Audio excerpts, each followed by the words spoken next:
भोंदूबाबा अशोक खरातच्या जाळ्यामध्ये अनेक बडे मासे अडकले। धार्मिक विधी आणि भविष्य पाहण्यासाठी सर्वपक्षीय नेत्यांची रीग लागायचीच, पण आता काही सेलिब्रिटी देखील त्याच्या जाळ्यात अडकले आहेत अशी माहिती समोर येते। अनेक नेते आणि सेलिब्रिटींना त्याने गंडा घातल्याचं समोर येत आहे। महिलांवर अत्याचार करण्यासोबतच या भोंदूबाबाने अनेक मोठ्या लोकांना आर्थिक गंडा घातल्याची देखील सूत्रांची माहिती आहे।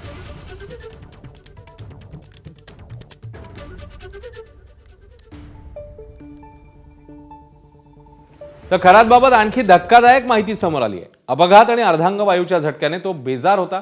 1.5 वर्षांपूर्वी खरातला अर्धांग वायूचा झटका आल्याची माहिती समोर आली आहे। शक्तिवर्धक औषधांच्या अतिसेवनामुळे प्रकृती बिघडल्याचा संशय व्यक्त होतोय। यावर खरातवर शहरातील खासगी रुग्णालयात उपचार करण्यात आले होते। डॉक्टर भक्ताने वेळीच उपचार करून जीव वाचवला। एका हाताची हालचाल मर्यादित झाली होती, भुवईतही बदल झालेला, तर उत्तेजक औषध घेणं खरातला जीवावर बेतलं असतं। दरम्यान खरातच्या तपासातून आणखी महत्त्वाची वैद्यकीय माहिती समोर येण्याची शक्यता आहे। दरम्यान खरात प्रकरणामध्ये कोणालाही सोडणार नाही असं मुख्यमंत्री फडणवीस म्हणाले। खरात प्रकरणी अनेक लोक पुढे येत आहेत। पीडितांचे फोटो व्हिडिओ व्हायरल करणाऱ्यांवर कारवाई करणार असल्याचा इशारा मुख्यमंत्री फडणवीसांनी दिला आहे।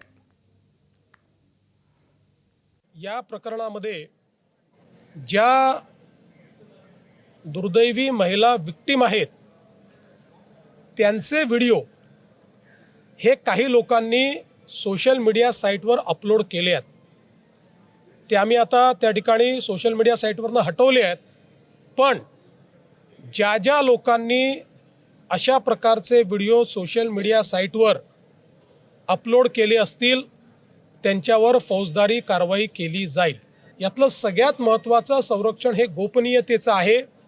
काही लोक ती गोपनीयता भंग करण्याचा प्रयत्न करतायत, त्यांना फौजदारी कारवाईला सामोरं जावं लागेल। एक गोष्ट निश्चितपणे मी सांगतो की या प्रकरणामध्ये कोणालाच सोडण्याचं कारण नाही आहे।